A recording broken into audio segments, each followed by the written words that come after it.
Very nice to see you again, Good morning. Jonathan. What a day. We've no shortage of things to talk about, not necessarily even just your own party, but Nicola Sturgeon, she says she's done you no wrong. I'm not asking you to judge. I know there's an ongoing case and all that sort of thing. But, you know, even you hardened guys within the political circle must have been surprised by how this whole story has unfolded. Where does this leave Humza Yousaf in what he should be doing next? Bearing in mind, he is Nicola Sturgeon's anointed one. Well, good morning. Well, you're right, Emin. I mean, I took the kids to the cinema at the weekend, turned the phone off for 2 hours, put it back on.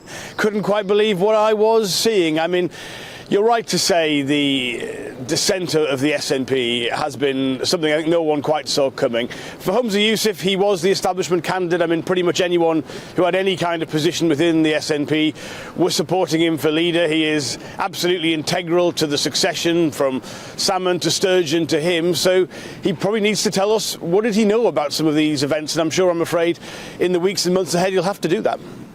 And look, you talk about turning your phone off and coming out and finding... I mean, you must have been delighted, frankly. Labour will be eyeing up potentially upwards of, 25, 30 seats north of the border in Scotland. And ultimately, what has been happening to the SNP could hand the Labour Party the keys to Downing Street.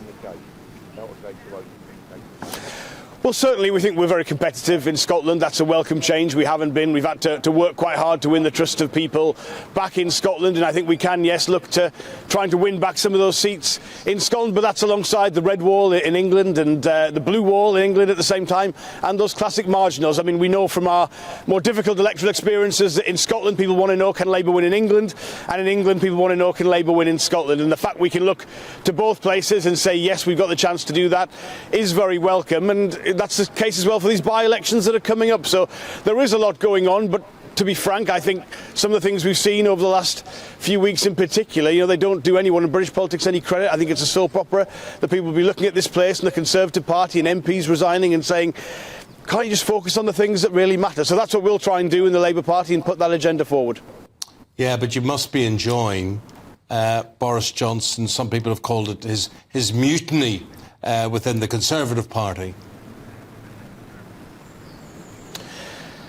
I just don't know what to say about Boris Johnson. I really don't. I mean, I think the statement he made was so obviously false. The reasons he gave, I mean, if someone is trying to, in your words, force you out of something, you don't resign. He's got this committee report coming up, inbuilt Conservative majority. If that went against him, he's got a vote in Parliament, inbuilt Conservative majority, because they've got a majority. If you are found guilty, you've got to have a recall petition. That's 10,000 people at least voting in your own constituency that they don't want you anymore. And then you've got an election in which you can stand. So the idea has been forced out is ridiculous. But honestly, I don't think Boris Johnson knows what the truth is. I think he genuinely doesn't know when he's lying, and I think that is why he's got himself into this position. And ultimately, it feels like his entire life and career have caught up with him in this last week. Yeah, and look, with infighting within the Conservatives, again, good for the Labour Party. You're keen to try and win back what Boris Johnson was so successful in appealing to. Of course, we talked about it as the Red Wall. Are you doing that, though? I mean, Suella Braverman, the Home Secretary, coming out today saying that the Labour Party is in the pocket of the eco-mob. That's not going to go down well with those Red Wall voters, and taking donations from the people behind Just Stop Oil. That's hardly in favour of the hard-working British people. Well, I don't think Suella Braverman could find the red wall with a map and a compass, to be honest. I think if you look at what people in an area like mine want in the surrounding area, it's the kind of active industrial policy, making sure we get the good jobs out of this huge transition that is already upon us in the UK and the rest of the world. That's the kind of policy we've got. Big public investment, planning reform, changes to business rates and apprenticeship levy. That's the kind of economic agenda. Areas like I want to rebuild the industrial heartlands of this country.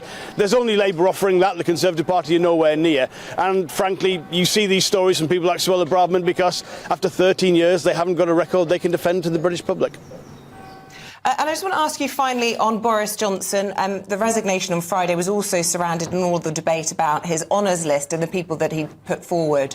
Would Labour be continuing that system? I know that you want to reform the House of Lords, but would you continue with the honours system?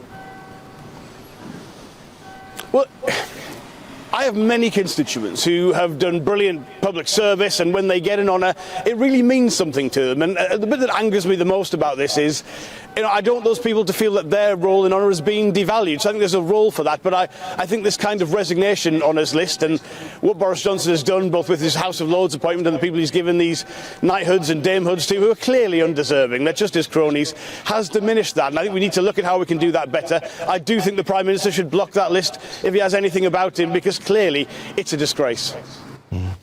Well, congratulations, though, to Manchester City on Saturday night. That comes in. You're in that whole Greater Manchester area, aren't you? I mean, I presume you're going to tell me you're a Stalybridge Celtic supporter, which you think is going to get you off. Are you, at heart, though, are you a red or a blue, or what would you like to say about the Blues' success? I thought you might try and catch me out on this. I mean, look, my constituency is Man United and Man City, roughly 50-50. I still support Sunderland because that's where I grew up, which is a nice, non-threatening, not particularly successful football team. I do support Stalybridge Celtic, but also Hyde United and Mosley FC, so there's plenty of fences to sit on. But look, I have a lot of friends who are big Man City supporters, and it really has meant a lot to them, and it's lovely to see them be able to enjoy that success. If you say so. Thank you very much indeed, Jonathan. Oh, incidentally, what did you go and see at the cinema? The Little Mermaid? We saw Spider-Man Into the Spider-Verse, which, one for the kids, but it's not too bad. Yeah, not too bad at all. Well done. You deserve a few hours out of it. Jonathan Reynolds, lovely talking to you again. Thank you.